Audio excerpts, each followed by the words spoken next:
name is Nido Dotu. I am a creative director, investment banker. Right now I manage Fear No Man clothing, Nine Catfish Place, Asana Inside, and I make music.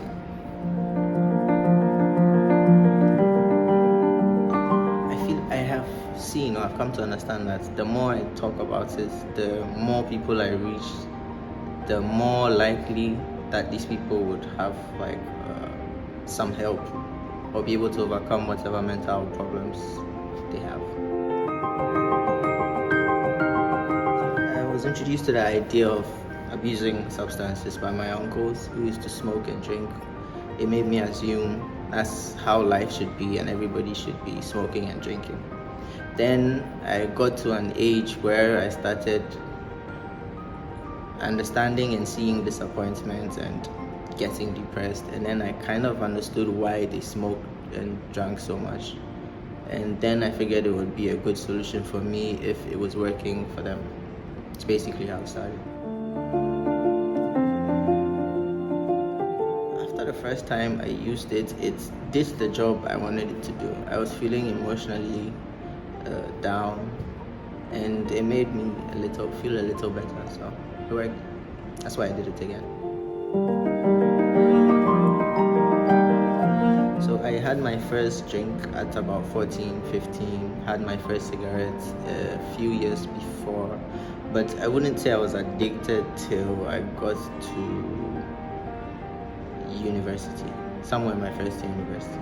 That's when I was actually unable to stop. From the time I would say I actually got addicted to the time I stopped drinking, smoking, all that, it's about 9-10 years. The first time I freaked out about not being able to stop was the first time I woke up and my first thought was go and get a cigarette. It happened the first day, and then it happened the day after, and then I realized that there was a problem. That's when I had the first thought to actually stop, but I couldn't be bothered because it was still doing the job I wanted it to do. I wrote the SAT, I got really good marks, and I got a house scholarship to a very expensive school, and my family told me they couldn't do anything about it. They couldn't put the other half up, and I assumed like they could and they didn't want to, and I just got very depressed because I had spent a lot of time preparing for that, trying to achieve that, and I drank, and it kind of took some of the depression away. It made me a little happier, so I just kept drinking. At that time, nobody. I've been very individualistic and I keep to myself, so nobody actually knows what's going on. They started seeing signs. Like my dad noticed I was hanging out with certain types of people, so he asked me a few times. A few people told my mom, and then they actually found out like full-fledged when I told them myself.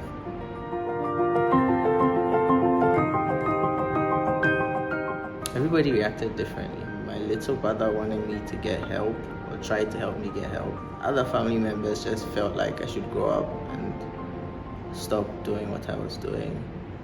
Everybody else was in between.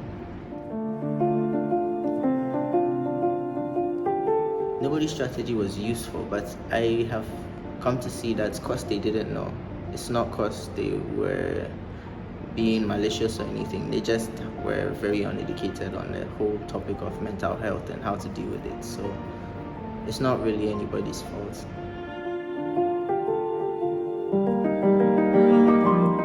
A lot of them.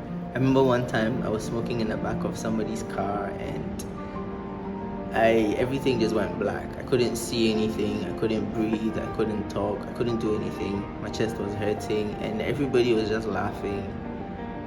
And I felt like I was going to die, but everybody was too high to care. That was a very, very messed up experience. I felt like I could die and it wouldn't matter, and nobody knew I was with them, so they could just dump me and move on. And it would be normal because everybody was very high. Then I remember another time, this one stuck with me because it was very messed up, when I was smoking with somebody and I started hearing voices in the walls and in stones, and I walked around a bit picking up stones trying to understand where the voices were coming from before I realized that, okay, I'm probably hallucinating because I'm extremely high, and then I went to sit down. But it was messed up for like 45 minutes. It was very messed up. The most glaring effect is my reputation, because almost everybody I knew saw me as somebody who had a lot of potential and was going to be something in future, and then they started seeing me looking all dirty walking along the road instead of in some office or in some suit in some car. And a lot of people kept calling friends I used to have to ask if I've gone crazy, or if they cannot see that I'm struggling and I need help and things like that. That was the most jarring effect that I felt. The rest are health effects. Yeah, obviously my chest is messed up, my teeth are messed up, a bunch of things in my body are messed up. Financial effects, I was like negative money at the end of the 10 years, which was scary because I was meeting my classmates in cars. They have a few houses already and I didn't have anything. I barely had clothes. So that was another effect that was very crazy. I got into a few legal problems, but they weren't that bad, so it's okay. So there was one weekend, me and a few friends went to Takrady, and we're trying to work on a project for a certain chief. And short version of the story is, after we left Takrady, the chief sent word that we should never come back to that part of Takrady, and if 3 of the people we were working with showed up, he would have them arrested and locked up for life. And the scary part was he had enough evidence to have them arrested and locked up for life. Then after, I think 2 days after that, I was with those same friends, or some of those same friends, and we almost got beaten up by a bunch of dealers because somebody amongst us was not trying to pay. And it was almost a lynch mob type of situation. We had to run, and it was just very messed up. And then I think about a day after is when the hallucination happened. Then the next day I was in the back seat of one of the cars of that same group of friends, and I had no money, I had nothing, and they had money, and they were trying to go and get some more drugs to smoke, sniff, whatever, and they just ditched me along the way. Because then I realized that I'm pretty much on my own in this, and I need to do something about it if I need to do something about it. And the fact that I didn't have money, it just dawned on me right then that my life could be like that till I die if I don't do something about it right then. So I decided I'm going to fix it.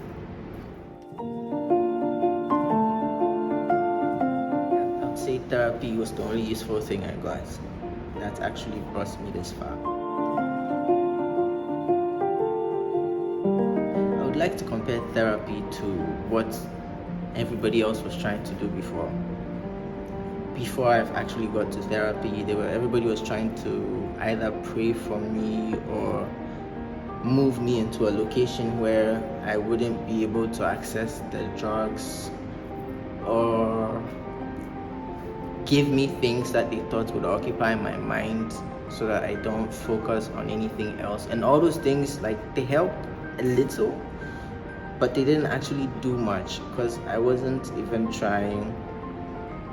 I wasn't able to deal with those things because I wasn't able to deal with life in general. There was no point in doing those things. Then I got to therapy, and therapy showed me how to deal with life. And that made it easier for me to go back to these things that they had given me and actually find those things useful. But without therapy, those things were just noise.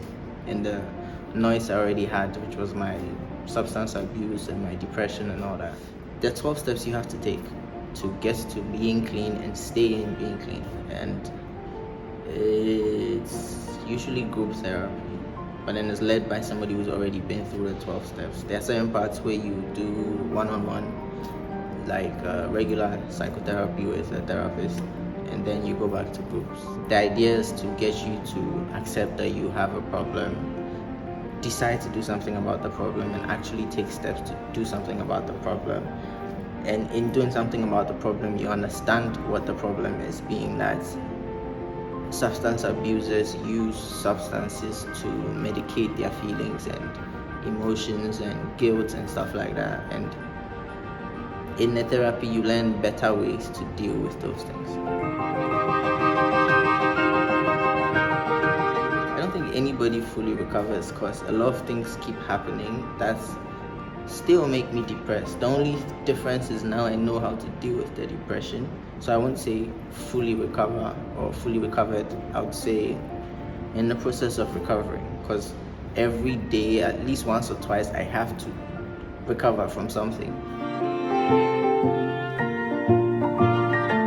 I think my first time was 3 months when I had just started therapy, and I wasn't actually taking the therapy seriously, so it didn't actually have an effect or the required effects. Then after a year, I relapsed again for the second time because I didn't actually, I understood the therapy by then. I had studied it. I had done a few courses with institutions where I learned about psychology and mental health and depression and all that, but I was too into the knowledge and too not into the practical of it, so I wasn't actually using the therapy.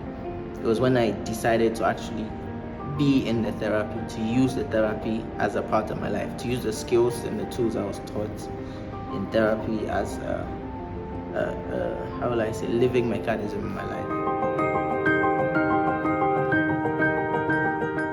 In therapy, I came to understand myself and understand the things I think are important in life, being first of all me, then family, finances.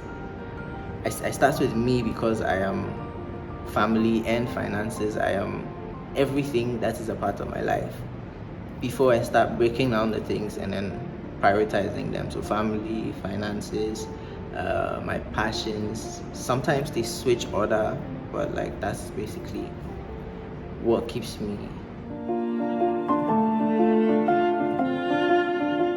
Yeah, I was a part of a group in high school, in uni. There were 9 of us. 7 of us have serious substance abuse problems. 4 of us out of the 9 ended up in therapy and we're okay. There are 2 who are still struggling with substance abuse, and then the others, I wouldn't say they are struggling, but they're still in there.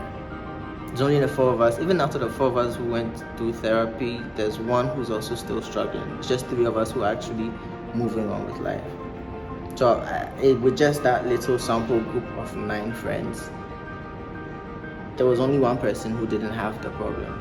1 or 2 people who didn't have a problem, just in that sample group. So I'm assuming, and based on the number of people I have had to counsel myself and take through therapy or be a little part of their group therapy, I'd say there's a big substance abuse problem, and there's an even bigger mental health problem in this. I don't know if it's in this world or it's just this country, I don't know, but there's a big mental health problem. In Ghana, what I've seen is culture doesn't let the more experienced adults transfer their skills and knowledge to the less experienced children. There's I'm older than you, so listen to me type of thing, instead of learn what I'm doing type of situation, or this is how you should handle this situation. Those type of conversations, we don't actually have those conversations within this culture. So a girl gets pregnant and she's cut off because she didn't listen to what they said she should do, as opposed to helping her understand what she did wrong to get pregnant and how she can move on with that. or just talking. Like in my situation with the scholarship, they could have just actually sat down with me and explained to me that this and this are the problems and this are why we cannot go ahead with that. As a family unit, let's move in this direction. That would have solved everything. But there's none of that in this culture, so it makes it difficult. And a lot of children are wondering, children growing up into adults with those same immature ways of dealing with stuff, we're all wandering through life trying to understand when there are solutions out there, sometimes even in our own houses, that we don't have access to.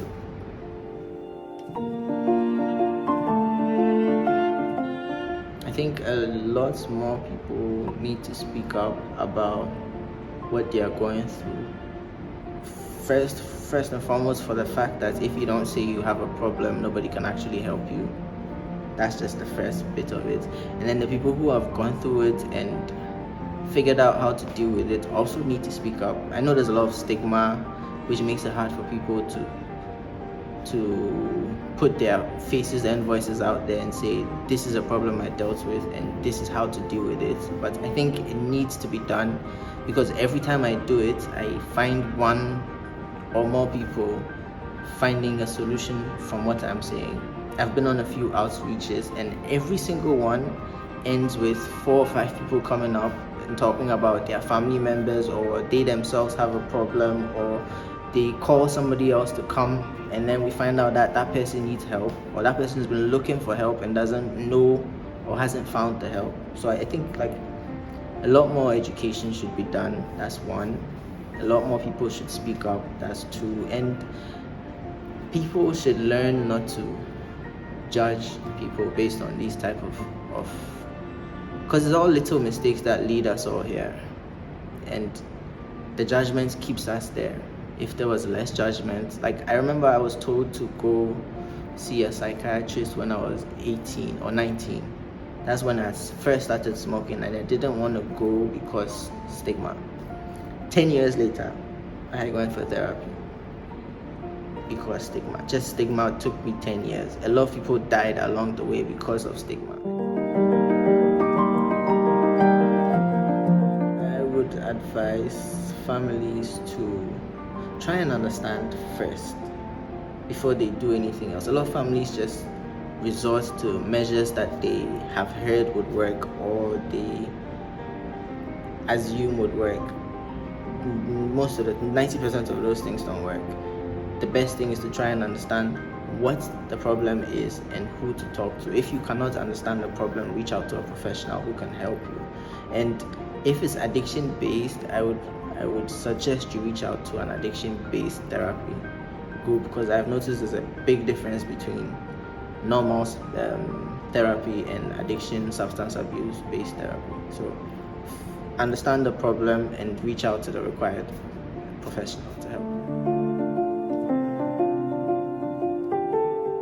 The first step is realizing that you have a problem and accepting that this problem needs to go away. That's the very first step. I think that's the hardest step. Then after that, you reach out. Because if I've seen a lot of people try to stop on their own, and in my experience, maybe 1 out of 50 actually succeed. The other 49 don't, and they become worse than the people who reach out and get help. When they try on their own a number of times and it doesn't work, they start to feel like they can't do it, or they are not meant to do it, or they don't deserve life, and they just drown themselves, and some end up dying. So like the first thing is accepting and realizing. Then the next thing is reaching out. There are few organizations out there you can reach out to. You can reach out to this page, DM this page. I have an NGO for that called Recovery Talk Ghana. You can reach out to us.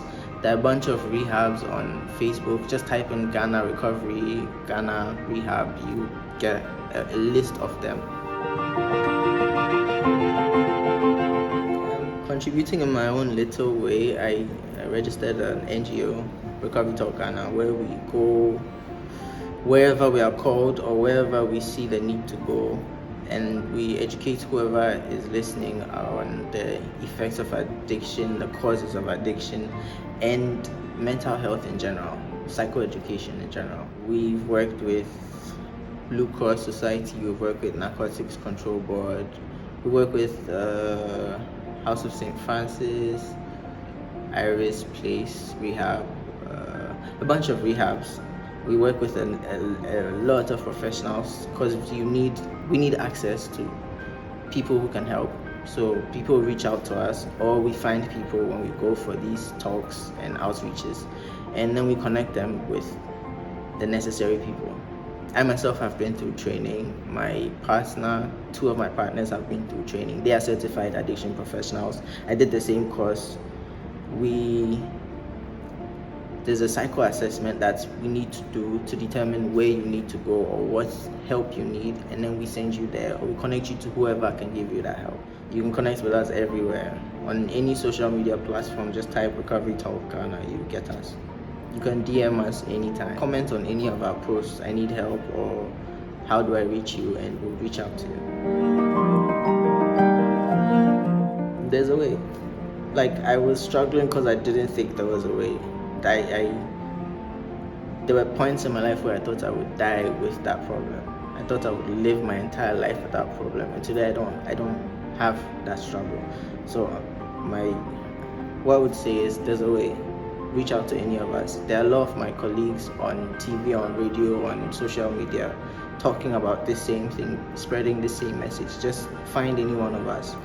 You can Google, Facebook, Instagram, anything. Find any one of us. You can go to a number of churches and they will direct you to us. You can go to Kolebu, you can go to Accra Psychiatric Hospital, you can go to Pantai. Those are the main ones. The other ones are pretty small, but those are the main ones. Go to any of them and they'll direct you to us. Recovery is possible, and mental health is not the mental instability, I should say. It's not the end of your life. You can get help and you can live a normal life. I have achieved more in these last 2-3 years than I have ever achieved in my life, because I've understood how to deal with certain problems that I couldn't deal with. So you can do way better than me.